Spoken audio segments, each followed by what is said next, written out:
Hello everyone, welcome to Convex Academy. आज हम बात करेंगे प्रीवियस ईयर्स जो पेपर में यूपी टेट जूनियर और प्राइमरी में जो क्वेश्चंस नंबर सिस्टम से रिलेटेड आए हैं उन क्वेश्चंस को सॉल्व करेंगे और समझेंगे उनका एक्चुअल फैक्ट क्या है, किस तरह से सॉल्व करेंगे उन्हें, ठीक है, कम टाइम में। अब उससे रिलेटेड जो भी क्वेश्चंस और होंगे उन्हें हम नेक्स्ट वीडियो में कंप्लीट करेंगे और उसके बाद नंबर सिस्टम फिनिश कर देंगे, ठीक है। इन जो भी वीडियोस दोनों डालूंगा इसमें से 100% आपके जो भी नंबर सिस्टम से रिलेटेड क्वेश्चन आते हैं वो सारे हिट करेंगे, क्योंकि इससे हटकर कोई भी पैटर्न यूपी टेट फॉलो नहीं करता है, ठीक है। तो हम इस पोर्शन में देखते हैं, इस लेक्चर में कुछ क्वेश्चंस को डिस्कस करेंगे। उन क्वेश्चंस को ध्यान से समझें और इस वीडियो को पूरी देखें। अगर वीडियो पसंद आए तो चैनल को सब्सक्राइब करें, लाइक करें एंड शेयर करें। तो स्टार्ट करते हैं आज का फर्स्ट क्वेश्चन। 2 की पावर 50, 3 की पावर 40, 4 की पावर 30, 5 की पावर 20 में सबसे बड़ी संख्या कौन सी है, मतलब लार्जेस्ट नंबर कौन सा है जो गिवन वैल्यूज है हमारे पास में। ये यूपी टेट के 2019 में आपके जूनियर वाले पोर्शन में आया था। अब इस क्वेश्चन को आप ध्यान से समझो। इसमें अगर इस टाइप की प्रॉब्लम्स दे रखी हैं जो पावर 50 है, 40 है, 30, 20 है, तो इसके लिए आप क्या करोगे? इसलिए आपके पास में दो ऑप्शन है। आप इनकी पावर्स को क्या करोगे, या तो सेम बनाओ, सेम किस तरीके से बना सकते हो उसे देखो, या फिर यहां पर समझो जीरो जो दे रखा है उसे इग्नोर करो। क्यों? उसे इग्नोर करने का प्रोसेस क्या है? तो इग्नोर करने का प्रोसेस है उसमें 2 की पावर 5 इंटू 10, 3 की पावर 4 इंटू 10, 4 की पावर 3 इंटू 10, 5 की पावर 2 इंटू 10। इस तरीके से है तो भाई 50, 40, 30 एंड 20 सेम है। अब ये जो पावर आपको दिखाई दे रही है ये वाली, ये तो सेम है, ये वाली 10, 10, 10 और 10, ठीक। अगर सबकी पावर सेम होती तो आप इजीली बता सकते थे कौन सा नंबर लार्जेस्ट है, ठीक है, क्योंकि हमें फिर इस पर उसके बेस पर ध्यान देना होता बस ओनली, ठीक है। कौन जिसका बेस लार्जेस्ट है वही नंबर बड़ा है, ठीक है। अब देखो जरा, अब यहां पर 2 की पावर 5 ये थोड़ा अलग है, 3 की पावर 4 अलग है, 5 की पावर 2 अलग है और 4 की पावर 3 अलग है। इसे आप सॉल्व कर लो। इसे सॉल्व कैसे हो? 2 की पावर 5 क्या होता है? तो 2 2 जा 4, 4 2 जा 8, 8 2 जा 16, 16 2 जा 32। तो 2 की पावर क्या होता है? 32 की पावर कितना हो गया? 10, 10 तो साथ में चल रहा है ना, इससे सिर्फ सॉल्व किया है मैंने। 3 की पावर 4, 3 3 जा 9, 9 3 जा 27, 27 3 जा 81। तो 3 की पावर 4 होता है 81 की होल पावर 10। ओके, अब नेक्स्ट देखो आप, यहां पर 4 की पावर 3, 4 4 जा 16 और 16 4 जा 64 की पावर 10। यहां देखो 5 5 जा 25 की पावर 10। पावर सेम हो गई सबकी, 10 10 10 10। अब देखो पावर तो सेम है, तो फिर लार्जेस्ट नंबर कौन सा है? तो लार्जेस्ट नंबर देखो आपको 81 दिखाई दे रहा है, 32 कम है, 64 भी कम है, 25 भी कम है। तो ये जो 81 किसका है? वो है 3 की पावर 4 का, मतलब 3 की पावर 40 का। तो ये इसका क्या हो जाएगा? आंसर, ठीक है। ये इसका क्या हो जाएगा? आंसर। इस तरीके से आप इन चीजों को सॉल्व कर सकते हैं। तो ज्यादा आपको सोचना नहीं है कि आपको किस तरह से सॉल्व करना है। कितना बड़ा क्वेश्चन हो गया ये, तो इतना बड़ा क्वेश्चन नहीं है ये, इसे हमें थोड़ा माइंड में कैलकुलेशन आपको रखनी है किस तरीके से। इसे आप देखो जरा, यहां पर 0 0 0 0 सब में ऐड है, तो समझ लो 10 की सबकी पावर क्या है? सेम है। चेंज क्या है? 5 4 3 2, ये चेंज है ना। तो सिर्फ यहीं पर सॉल्व करो आप। 2 की पावर 5 होता है 32 और 3 का 4 होता है 81, 4 का 3 होता है 64 और 5 का 2 का 25। बाकी पावर्स क्या है इसकी? सेम है। तो 81 क्या है इसका? लार्जेस्ट है। तो सबसे बड़ी संख्या कौन सी होगी? 81 वाली, जो किसकी है? 3 की पावर 40 की। इस तरीके से आपको सॉल्व करना होता है, ठीक है। अब देखते हैं इसका सेकंड क्वेश्चन क्या है। 49 की पावर 15 माइनस 1 किस संख्या से पूर्णतः विभाजित है, मतलब किस नंबर से कंप्लीटली डिविजिबल है, ठीक है। हमें ये सॉल्व करना है। अब इस क्वेश्चन में क्या देखना है हमें, ये कंप्लीट डिविजिबल किससे? इससे कुछ ऑप्शन भी गिवन थे आपके पेपर में, जैसे था 4 सही है, इस तरीके से आपको आंसर बताना था कि इन चारों में से कौन सा ऑप्शन सही है, कोई दो या फिर ये दो या फिर ये दो या फिर ये दो, इस तरीके से। ठीक है, अब इसे सॉल्व कैसे करना है हमें। अब यहां पर देखो जरा, 49 की पावर 15 है, -1 की पावर 15, कोई फर्क पड़ता है क्या? नहीं पड़ेगा। ठीक है, ये क्या है? अब इसके लिए आपको एक ट्रिक अपनानी है, उस ट्रिक पर ध्यान दो आप थोड़ा। ठीक है, देखो सबसे बड़ी चीज, एक फॉर्मूला यूज करते हैं हम लोग, फॉर्मूला। ठीक है, x की पावर a माइनस n की पावर a। ठीक है, इस तरीके से एक फॉर्मूला यूज करते हैं इस तरीके से। अब इसे सॉल्व कैसे करना है, तो इसे सॉल्व करना है, अगर ये सेम है तो ये डिविजिबल होगा, divisible by x minus n से। ठीक है, इससे क्या होगा?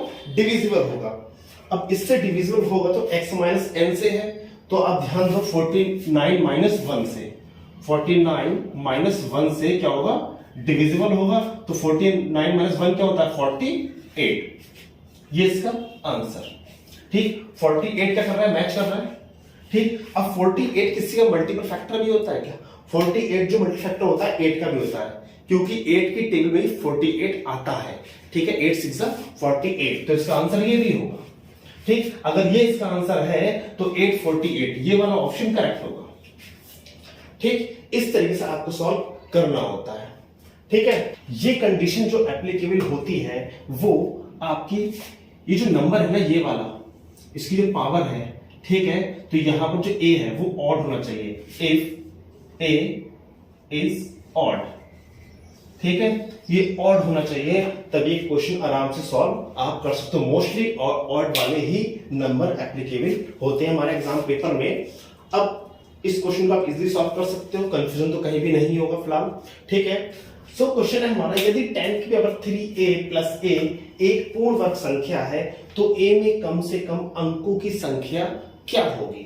ठीक है, a में कम से कम अंकों की संख्या, मतलब ये जो नंबर है आपके पास में, ये वाला नंबर एक परफेक्ट स्क्वायर है, परफेक्ट स्क्वायर नंबर है। तो इसमें पूछा इसने a में अंकों की संख्या, मतलब है number of digits, number of digits. ठीक, हम नंबर ऑफ डिजिट्स इसकी जगह क्या रखेंगे कि ये परफेक्ट स्क्वायर मतलब पूर्ण वर्ग संख्या बन जाएगा। अब इसके लिए क्या करना था, तो सिंपली आप इसे सॉल्व कर लो। 10 की पावर 3a प्लस a है ना, इसमें कॉमन आ जाएगा, क्या कॉमन आ जाएगा? इसमें a कॉमन आ जाएगा, तो 10 की पावर 3 प्लस 1, a कॉमन आ गया, बाहर आ गया, तो यहां पर क्या बचा? 1। तो a 10 की पावर 3 होता है 1000 प्लस 1, ये होता है, तो a क्या आ जाएगा?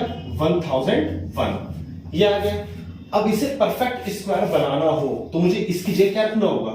तो a की जगह मुझे रखना होगा 1001, और मल्टीप्लाइंग क्या चल रहा है?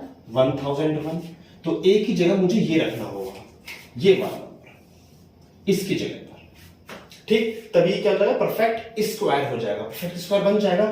तो मतलब क्या पूछा उसने? कम से कम अंकों की संख्या, नंबर ऑफ डिजिट्स कितनी होगी? तो 1 2 3 एंड 4, नंबर ऑफ डिजिट्स कितनी होंगी? 4, ये इसका आंसर है। ठीक, इस तरीके से आप इस क्वेश्चन को सॉल्व कर सकते थे। इससे रिलेटेड किसी भी टाइप के क्वेश्चन जो आते हैं उन्हें आप इजीली सॉल्व कर सकते हो। ठीक है, अब देखते हैं इसका नेक्स्ट क्वेश्चन क्या है।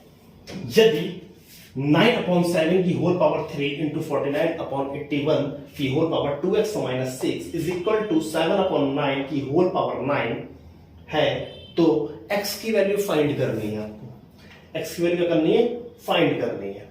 अब देखो इस क्वेश्चन को कैसे सॉल्व करना है, ध्यान दो जरा, इसमें कुछ बीच में रूल्स है, उस रूल्स पे भी ध्यान देना है आपको। अब देखो ये मल्टीप्लाई में है ना, ठीक, 49 81 7 9 9 7, दो नंबर ही लाइक कर रहे हैं इसमें।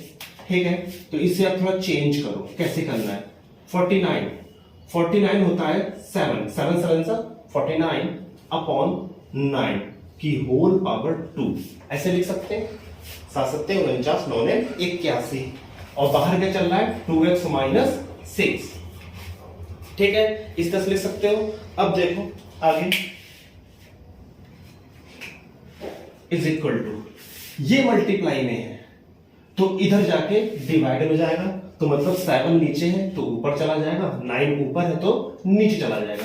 तो 7/9 की होल पावर 9 तो ये वाला है, अब ये इनटू 7/9 की होल पावर 3 ये आ जाएगा। ठीक, ये नंबर कहां चला गया, इधर चला गया। अब देखो बेस 7/9 7/9 7/9। ठीक, यहां पर एक चीज याद रखना, अगर इक्वल का साइन बीच में लगा हुआ है तब बेस सेम है तो उसकी पावर्स भी इक्वल हो जाती हैं, उसकी पावर क्या हो जाएंगी, इक्वल हो जाएंगी। ठीक, अगर बेस सेम है और मल्टीप्लाई का साइन है तो पावर हमेशा ऐड होती है। ये दो बातें याद रखनी है आपको। ठीक है, बेस सेम है तो पावर ऐड होंगी, बीच में इक्वल का साइन है बेस सेम होने पर तो पावर भी इक्वल रख दी जाएंगी। देखो दोनों चीज एक साथ रखते हैं, 2x - 6 is equal to, base same है पावर क्या हो जाएंगी ऐड, तो 9 + 3 होता है 12, 2 2 जा 4x - 2 6 जा 12 इज इक्वल टू 12। तो 4x इक्वल टू माइनस का 12 इधर जाएगा तो 12 + 12 24, तो लिख देंगे 24। तो 4 6 जा 24, x की वैल्यू कितनी आ गई 6। इस तरीके से आपको सॉल्व करना है। ठीक है, इतनी बात दिमाग में रखने, कोई भी क्वेश्चन पढ़ा है तो उसके अंदर कुछ ना कुछ लॉजिक जरूर छिपा होता है। जैसे यहां पर उसने क्वेश्चन को थोड़ा घुमाया है बट इतना घुमावा नहीं है, इस चीज को क्वेश्चन आप पलट के इधर रख सकते हो इजीली। ठीक है, इस तरह से आप सॉल्व कर सकते हो। जैसे कि एक तरीका ये है, इसे हमने लिखा था 7 की पावर 2x - 6 लिखा था ना। ठीक, ये मल्टीप्लाई में इधर जाके डिवाइड में जाएगा ना, तो जब डिवाइड में जाएगा तो क्या होगा, ये इसके अपॉन में आ जाएगा। ठीक, तो 7/9 तो किस तरह जाएगा, 7/9 और पावर क्या है 3, तो वो इस तरीके से जाएगा। ठीक, तो 9 + 3 क्या हो जाएगा 12, तो इसे बराबर रखना है आपको। 7/9 की पावर कितना हो जाएगा 12, इस तरीके से, क्योंकि यहां पर फ्रैक्शन चेंज है तो इधर आके ऐड हो जाएगा, अगर सेम है तो इधर आके सब्ट्रैक्ट हो जाएगा। जैसे यहां पर 7/9 होता तो 9 - 3 6 हो जाता, 9/7 है, इसका ठीक उल्टा व्युत्क्रम बोलते हैं, इन्वर्सली प्रोपोर्शनल भी बोलते हैं। ठीक है, अगर इन्वर्सली प्रोपोर्शनल है तो क्या हो जाएगा 9 + 3 कितना हो जाएगा 12। इस तरह से आपको रख के 2 2 जा 4x - 12 इक्वल्स टू 12, तब 4x इक्वल्स टू माइनस के इधर जाके प्लस, मतलब 24, 4 6 जा 24 आ गया 6 आंसर। ठीक है, तो थोड़ा अपने हाथों में स्पीड भी लेकर आनी है जिससे आप इजीली सॉल्व कर सको, कंफ्यूज नहीं होना है। ठीक है, थोड़ा ध्यान देना है आपको। अगर 1 मिनट में यूपीटेट सुपर क्वेश्चन सॉल्व कर भी लेते हो तो कोई ज्यादा टाइम वेस्ट नहीं कर रहे हो आप। ठीक है, आपको प्रॉपर टाइम मिलता है हर चीज को लेकर। ठीक, देखते हैं नेक्स्ट क्वेश्चन। दो प्रारंभिक संख्याओं का योग 8 है तो उनके व्युत्क्रमों का योग 8/15 मतलब 8/15 है, तब दोनों संख्याएं बताओ। ठीक है, दो नंबर्स हैं आपके पास में, उनका सम क्या दे रखा है 8 दे रखा है, और उनके इनवर्सली प्रोपोर्शनल का सम। ठीक है, इनवर्सली प्रोपोर्शनल का जो सम है वो कितना है 8/15 है, तब दोनों संख्याएं आपको बतानी है, दोनों नंबर्स कौन कौन से हैं। 1 7 है, 4 4 है, 2 6 है या 3 5 है। इन दोनों का सम भी 8 ही होता है। ठीक है, इन दोनों का सम क्या होता है 8 होता है।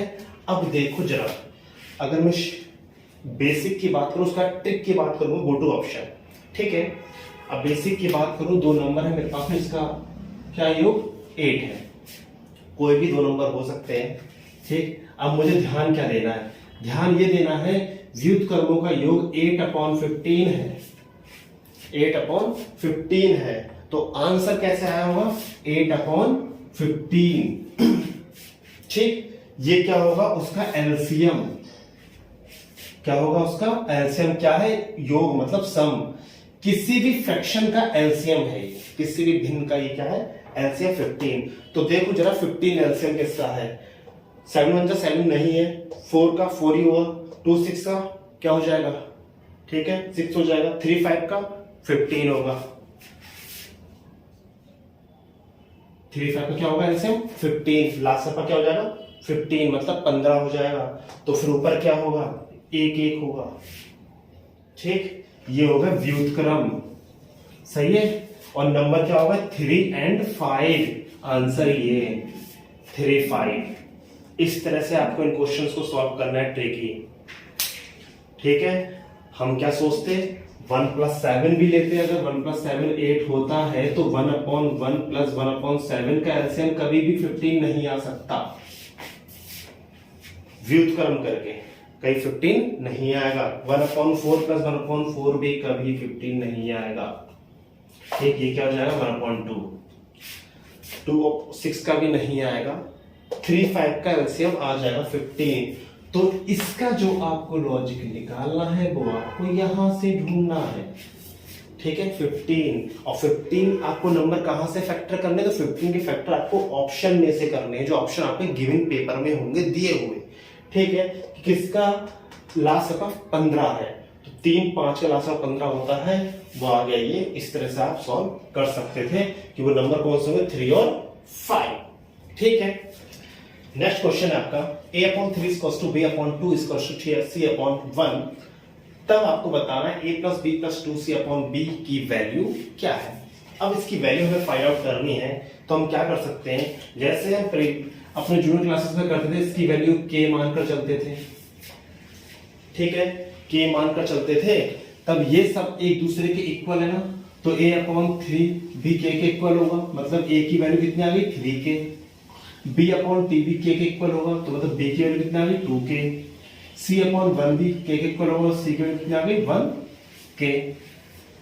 ठीक, फिर ये सारी वैल्यूज हम क्या करते थे, इसमें पुट करते थे, तो क्या होगा, a की कितनी है, 3k, b की 2k और c की 1k। तो a की 3k + 2k + 1k/2k, b की वैल्यू क्या है, 2k। तब यहां पर 3 2 5 5 2 7 7k/2k, k से k कैंसिल, कितना बचेगा, 7/2। ये आंसर या 3.5। 7 का आधा कितना होता है, 3.5, मतलब 7 का हाफ 3.5। ये इसका आंसर है। इतना लंबा चौड़ा ना करके आप शॉर्ट में भी कर सकते हो। दिमाग में आपको जो रखना है, a की वैल्यू 3 है, b की वैल्यू 2 है और c की वैल्यू क्या है, 1। तो यहां सीधे रख दो, क्या दिक्कत है। a की कितनी है, 3 + 2 + 2, क्योंकि c की वैल्यू क्या है, 1, तो 2 1 2 2 3 2 5 2 7 2/2 हो गया सॉल्व, 3.5। ये इसका आंसर। इस तरह से भी आप सॉल्व कर सकते हो, तो लेंथ ही ना करके सीधे आपको माइंड में रखना है, क्योंकि आप पहले से भी थोड़ा बहुत मैथ जानते होंगे। ठीक है, 3 2 1 आपको रख के सीधे सॉल्व कर देना, ऐसे भी आंसर इसका आ सकता है। ठीक है, नेक्स्ट क्वेश्चन है हमारा, यदि a की पावर m की पावर n = a की पावर mn हो तो n की वैल्यू को फाइंड करो। इसके कुछ 4 ऑप्शन गिवन थे, इसका आंसर क्या होगा उसे देखना है। ठीक है, अब जरा देखो इसे क्या कह सकते हैं। मैंने आपको एक चीज तो बताई है ना, अगर बेस सेम है और बीच में इक्वल का साइन है, तो उसकी पावर भी इक्वल रख दी जाती है, तो उसकी पावर को इक्वल रख दो। ठीक, m की पावर n = mn, क्योंकि ये दोनों क्या होंगी, ब्रैकेट है बीच में, तो दोनों मल्टीप्लाई में होंगी, बट ये क्या है, पावर में है। ठीक है, इसे ऐसे रखेंगे आप, m कहां जाएगा, m इसके अपॉन में जाएगा, n। ठीक है, अब देखो अगर डिवाइड में बेस सेम है, इसकी पावर हम 1 मान लें, कोई फर्क नहीं पड़ता है। अगर डिवाइड में बेस सेम है तो 1 ऊपर जाए क्या हो जाएगा, माइनस, नीचे क्या है, प्लस में, तो ऊपर जाके चेंज हो जाएगा माइनस, नीचे माइनस में, ऊपर जाके प्लस। ठीक, बेस यहां पर सेम है तो लिख सकते हो n-1, क्योंकि प्लस में ऊपर जाके माइनस हो जाता है। ये मैंने फर्स्ट लेक्चर में कुछ फॉर्मूले बताए थे, उसमें भी आपको क्लियर किया था। = क्या हो गया, n। अब n की वैल्यू फाइंड करनी है, m = n की पावर 1/n-1, ये इसका आंसर। ठीक, ये कैसे लिखा, ध्यान दो जरा। अगर मैं लिखा है 4√, इसकी आंसर क्या होता है, 2। क्या होता है इसका आंसर, 2, क्योंकि 4 के 2 फैक्टर होते हैं, 2 2 4। अब जरा ध्यान दो, ये जो अंडर रूट का साइन है इसे हम इस तरीके से भी लिख सकते हैं, तब भी 2 आंसर होगा, क्योंकि इसका half under root half factor होता है क्या 2। अगर ये वाली पावर जब इधर जाएगी इक्वल में तो इसका क्या होगा, तो इसका होता है ये ठीक उल्टा हो जाएगा 2/1, 2/1 मतलब 1 से कोई मतलब नहीं, 2 का स्क्वायर हो जाएगा, 2 2 4। आगे आंसर देखो, ठीक। तो हमेशा ऐसा होता है, ठीक। जब इक्वल में जाते हैं तो इधर वाले की पावर हमेशा उल्टी हो जाती है। तो ये क्या है, एक पावर ही तो है, ये एक पावर है। तो जब आपको इधर जाएगी इक्वल में तो क्या हो जाएगी, जस्ट रेसिप्रोकल हो जाएगी, उल्टी हो जाएगी, तो 1/n-1। इस तरीके से इसका आंसर ये वाला होगा, ठीक। Angle 1/n-1। क्वेश्चन है हमारा 1 - 1/5, 1 - 1/6, 1 - 1/7, ऐसे ही नंबर चले गए कहां तक, 100 तक। 1 - 1/100 इतनी लंबी सीरीज है। अब उसका आंसर निकालना है कैलकुलेशन करके। ये 4 ऑप्शन है, देखते हैं इसका आंसर किस तरह से निकालेंगे। अब आपको इसमें ध्यान क्या देना है, ध्यान दो जरा।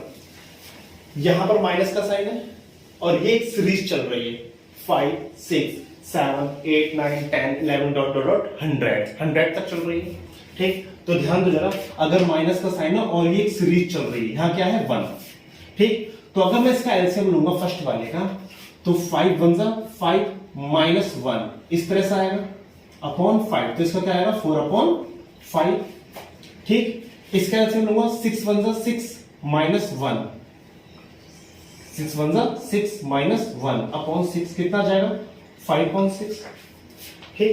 देखो ये और ये सेम है, ठीक।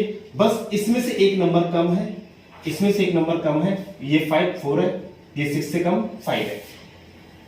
क्वेश्चन को सॉल्व नहीं करना है, सीधे क्या करना है आपको, यहां 5 है, इस टाइप का सीरीज होना चाहिए तब बता रहा हूं, ठीक है। ये 5 है, 4/5, 5/6, ये 7 है, 6/7 डॉट डॉट डॉट 100 है, 99/100।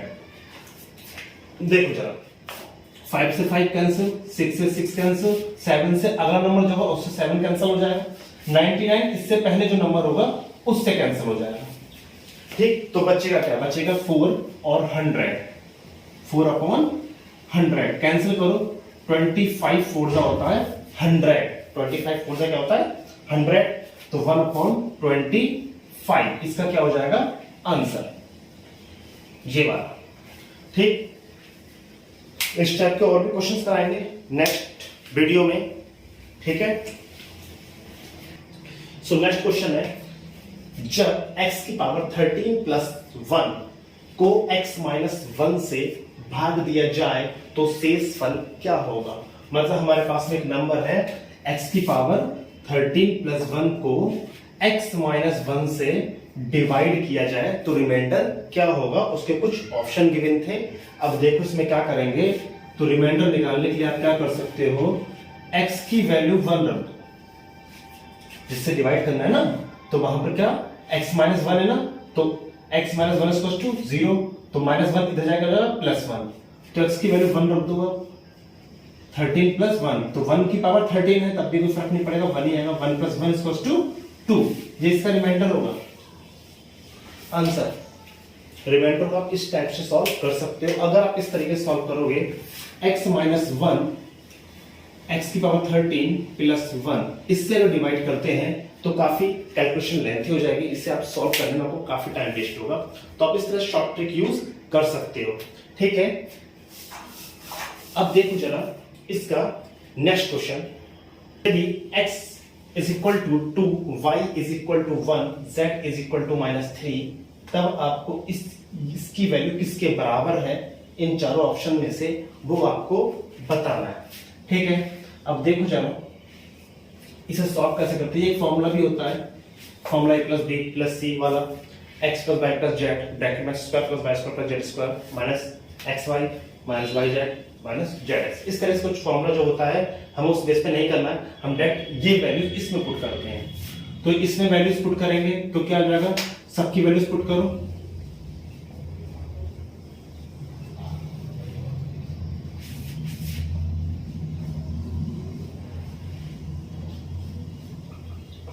और सीधे सॉल्व कर लो। 2 की पावर 3 क्या होता है 8, 2 2 4, 4 2 8 प्लस 1 प्लस 3 और 3 क्या होता है 27, बट माइनस का, क्योंकि पावर क्या है 3। अगर ऑड पावर है तो माइनस में, अगर इवन पावर है तो प्लस में आता है। तो plus minus minus, minus minus plus, 3 2 6, 6 3 18। इसे सॉल्व कर लो, आंसर आ जाएगा 18 प्लस 8 होता है 26, और 26 और 1 27 और माइनस 27, इससे कैंसिल, आंसर आएगा 0। ये आंसर इसका फाइनल आंसर है। ओके, अब देखो जरा इसका 3 शून्येतर वास्तविक संख्या है, मतलब non zero real numbers A B C के लिए यदि if a/2 is equal to b/3 is equal to c/4 is equal to 2a minus 3b plus 5c/k, तब k की वैल्यू फाइंड करो क्या होगी। ये इसके 4 ऑप्शन है। तब ये देखो यहां पर जरा सारी चीजें इक्वल है, सारी चीजें क्या है इक्वल है। तो हम क्या करेंगे, इन सब के इक्वल में एक नया नंबर p मान लो या z मान लो, x मान लो, आपका ठीक है। इन सब नंबर की जगह पर आप, जो हमने इसी वीडियो में जो क्वेश्चन कराया स्टार्टिंग में कि a की वैल्यू क्या होती है 2, b की वैल्यू 3, c की वैल्यू 4, और साथ में क्या चलेगा p, क्योंकि ये इसके इक्वल में है। तो देखो जरा यहां पर रख देंगे p, तो सीधे इस इक्वेशन में रखो आप, क्योंकि यहीं पर है k, हमें k की वैल्यू ही फाइंड करनी है। तो यहां पर रखो आप a की वैल्यू, b की वैल्यू, c की वैल्यू। तो 2p minus 3p plus 5 4p upon k is equal to p, is equal to p। Upon में क्या है k, a b c सबकी वैल्यू 2 3 4, 2p 3p 4p, ठीक है। इसे सॉल्व कर लो, 4p minus 9p plus 20p upon k equals to p। इस p को अपॉन में ले आओ, k को इधर ले जाओ, तो क्या हो जाएगा p और k, इसकी वैल्यू फाइंड करनी है। तो 20 प्लस 4 24, 24 माइनस 9 कितना हो जाएगा 15। तो 15p अपॉन p, p से p कैंसिल, क्या बचा आंसर 15। तो आंसर क्या हो जाएगा 15। सही है। इस तरीके से इस क्वेश्चन को सॉल्व करना है, ठीक। अब इस टाइप के जो भी क्वेश्चन आएंगे शायद आप कंप्लीटली सॉल्व कर सकते हो, ठीक है। इससे रिलेटेड जो भी क्वेश्चंस हमारे गिवन थे, जो प्रीवियस रिपीटेड में आए हुए थे, वो मैं कंप्लीटली मोस्टली करा चुका हूं सारे, ठीक है। इस वीडियो को अच्छे से देखें, ध्यान से समझें, और नेक्स्ट वीडियो भी जरूर देखें, क्योंकि उसमें प्रीवियस ईयर के पेपर क्वेश्चन भी डिस्कस करेंगे हम लोग, सुपर टेट और यूपी टेट के, ठीक है। आज के लिए इतना ही। Thank you so much, take care and bye bye.